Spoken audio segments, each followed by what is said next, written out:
Welcome everyone to this module that we are going to create that has to do with Cat 2, Cat 3 approaches to minimums for those two approaches.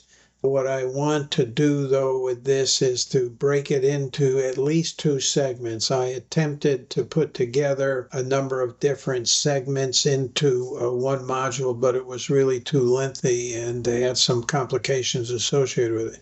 So I'm breaking this into two and possibly a third segment to cover this entire subject. But as we get started, what I'd like to do is to make it clear that what I am attempting to do with any of these modules is to present the material as if I was an instructor in a sim briefing period, and this was one of the events that we were going to cover. In many cases, what happens is you get some pre-education on how to operate the flight director system and the setups and the conditions that you're going to encounter during the approach and the pace of how things happen. But if we don't really brief it thoroughly, it tends to get really muddled when you actually do it without having had a good briefing on it. And that's my attempt with everything that I want to do with you with any of these modules, is to give you some good information as we go into each module that we talk about with actual simulation. So in this case here, we're going to cover PowerPoint, cover some of those points.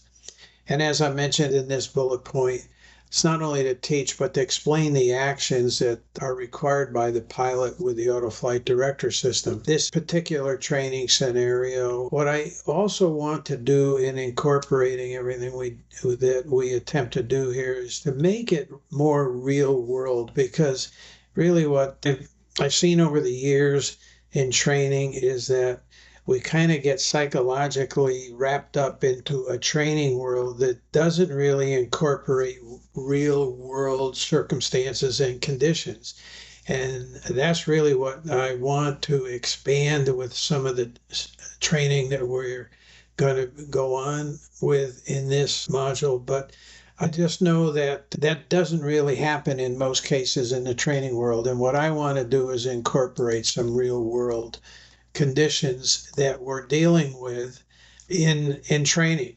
And a lot of that has to do with the human factors. With that, there's a great deal of influence that affects and is associated with, in this particular case, multiple variables in operating auto flight director system, and then the particular environmental conditions that you are actually in for a particular situation. And in this case, weather conditions and making an approach under circumstances and conditions that probably have different procedures than what's normal, mainly because this is some very critical conditions that you encounter near the end of the approach as to whether you're going to get in or not. So I want to try to incorporate some of those elements as well as in what we're doing. With this video, when we get to the video portion, it's intended for those of you that work for an airline or will work for an airline that has an Autoland system, because that is different than flying some heads-up systems that may not necessarily have the Autoland feature, which incorporates the use of both autopilots. Now, the one thing that I had trouble with in my simulation is to set up the precise weather conditions for Cat 2 and Cat 3 approaches. And this is due to my limited knowledge about being able to use my program to be able to set up these conditions. There were some nuances with this that I found a little bit difficult. What I'm going to do is to just give you a picture of both of those conditions at the end of the module. Final point I mentioned that I'd like to cover is the real importance of situational awareness. I really want to try and incorporate a mindset for you that you are constantly thinking in those terms. Now, that's a general term, situational awareness, but it really includes a lot of individual specifics depending on any given condition. And this is one where we're going to be making an approach to some very critical minimums, some quick decisions, instantaneous decisions in many cases are fractions of a second.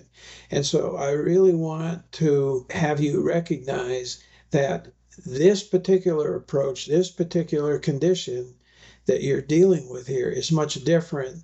It's maybe only once or twice a year that you would be dealing with this. And that makes it very unique for some of these human factors that we were talking about. Now, part of this element that I'm talking about was situational awareness as we look at this particular approach. One of the things that I want you to be thinking of in staying ahead of the aircraft, we've talked about that before, and we're talking about the pace of your mind and the actions that you're going to have to incorporate during this. So as this note here I have, in terms of staying well ahead of the aircraft, for not only the actions that you're going to take, but also monitoring and seeing that those actions are actually executed, and monitoring throughout the approach certain times where other things will happen that will preclude or prepare you for what is coming. For instance, when the glide slope is alive, and we'll talk about those kinds of things. So it isn't just monitoring your present condition, but it is situationally aware of what is coming up and what I have to anticipate to do. So in this case here, with this particular setup, when we actually get the simulator set up on a base leg for this approach, I want you to think of the next 7 steps. That's staying ahead of the aircraft. I want you to think about the next 7 steps in the sequence that you need to either execute or observe and monitor. And as we progress from that static point, keep thinking ahead after one of those is accomplished. But here's what's most important. Recognize how rapid that process is as we progress down to the point where we are going to have to decide whether we continue or whether we have to go missed approach. And those are fractions of a second to decide and react. So that's why I want you to get in that mindset of thinking ahead. Don't let yourself get behind on any of these things. Area of critical operation is below 1,000 feet on really any approach, but what's most important in this one, because this is an area where the respective airline may have some differences on how they operate, especially for a Cat 2, Cat 3 approach. Some airlines have verbal communications that go on between the crew below 1,000 feet. Others have an operating philosophy where it's silent and leave it entirely to the flying pilot to decide and react rather than have interaction. Now, there's a good argument, as I mentioned here, philosophically for either approach. But the one thing that I really want to emphasize, and that's my foot again, gang, even if it's silent, the non-flying pilot is always involved with certain responsibilities. The most basic is to monitor the approach for conditions and safety. There's always leeways, that silent approach, to have some communication when necessary. But the point is, both pilots should know the procedures and actions, especially in that critical area of the last couple 100 feet. I'm going to cover a few important points about the missed approaches at these low minimums too. That I'll cover in subsequent modules, but it is most important when you are making decisions at 100 feet and 50 feet on a missed approach. There are certain conditions with the 737 that are very prone to not getting a missed approach executed with the Autoflight Director system. I want to cover that. And secondly, the initial few issues you should have that you must be very acutely aware of on the FMA to get the airplane on a missed approach. But we'll cover that about the missed approach in the first few steps. The other thing that I want to cover as we talk about the autopilot in a dual autopilot system and approach is disengaging the autopilot below 400 feet to continue approach to landing manually. That's something that has some unique aspects to it. I'll cover that also in the future. So anyway, we're going to jump into the module in part 2. So this will end our segment here. And what I want to do is now show you some pictures, Cat 2 and Cat 3 conditions. All right, gang, continue on here now. What I want to cover with you here in the depiction is the actual visibility under a Cat 2 approach, which is over here, decision somewhere around 100 feet. And over here, and I'm sorry, this is kind of opaque and it's got a heads-up display, but they were the only ones that I could really find of actual conditions and what I wasn't entirely able to set on my simulation program. But here's what I want to point out. This picture here is an actual good representation of the breakout at 100 feet. Now, here's what I want you to notice. In these conditions here, generally what you're going to do is see the end of the runway. You'll see this depiction here, and you'll see some of the touchdown zone lights. But notice that you don't really have the actual touchdown zone. Now, generally right here in this position here, 100 to 75 feet is where you should be as you cross over the threshold. As a matter of fact, just to add something to it, anytime you're making a visual landing, if you cross the threshold and you hear 100 feet just prior to that, and then shortly after cross the threshold, if you're around 75 feet, you're in excellent position to touch down in the touchdown zone. So that's another factor just for conditions where you actually are not necessarily flying this type of approach, but any kind of approach. Going over that threshold at 75 feet in the 737 is an excellent rule of thumb. As you continue on, at this point here, and with the Autoland system, you're going to land in the touchdown zone. You'll see that with the simulation program.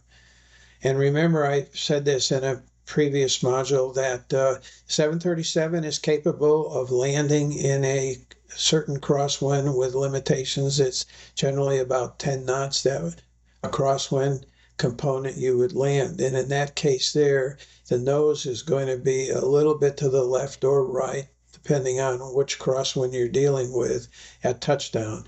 Some Autoland systems on aircraft, they maybe also have the component of localizer tracking, which will correct itself, but others don't have that. So when you touch down, you disconnect the autopilot, and with your own manual rudder inputs, steer the aircraft down the center line. Over here, we have, notice we're at 60 feet. And this is just where you're breaking out here, where you can see some runway cues here. I can see the runway edge here. I can see, which is pretty much, this probably would be the 1,000-foot marker right here on the runway. It kind of looks like that's what it could be, but more importantly, that is what you are going to see at 50 feet. And shortly after, that is going to get you to touchdown in the touchdown zone. So these are the actual depictions of what the weather's going to be in these situations. And here's what I want to point out. If you go missed approach from this point, there's a couple things about the 737 that I want to bring up that are important. Number one, to execute a missed approach in this airplane, to get to the toga button, it's down inside the throttle quadrant.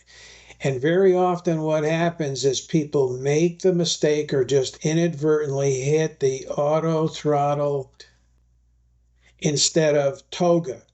Now, I'm going to suggest that what you get in the habit of doing is when you fly a Cat 2, Cat 3 Autoland, have your finger configuration a little bit different on the throttle than what's normal, and have that finger that is going to execute toga in the throttle quadrant somewhat in position that it can be done quickly and instantly. Because when you get down here at 50 feet, you want to make sure you get toga.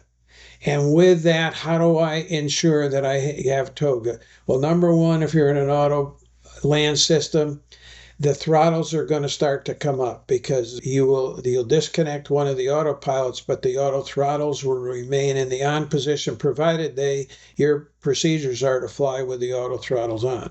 So the throttle's automatically going to come up. That's one of the best indications instantly that I know that I got TOGA.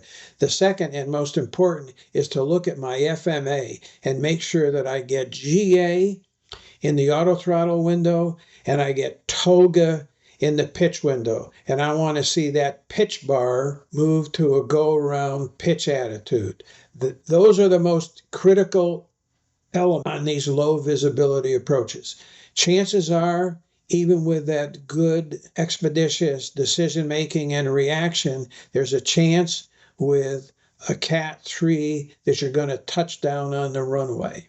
So be very aware, gang, how important in these fractions of seconds that you have to execute a missed approach, that you make sure you get the TOGA switch and that you'll have a sense of the auto throttles going to a go-around power, and that you'll have go-around on the FMA, and you will have TOGA in the pitch window. Now, the other thing that I want you to notice too about this, when you hit the button for go around once, that gives you a reduced go around power setting.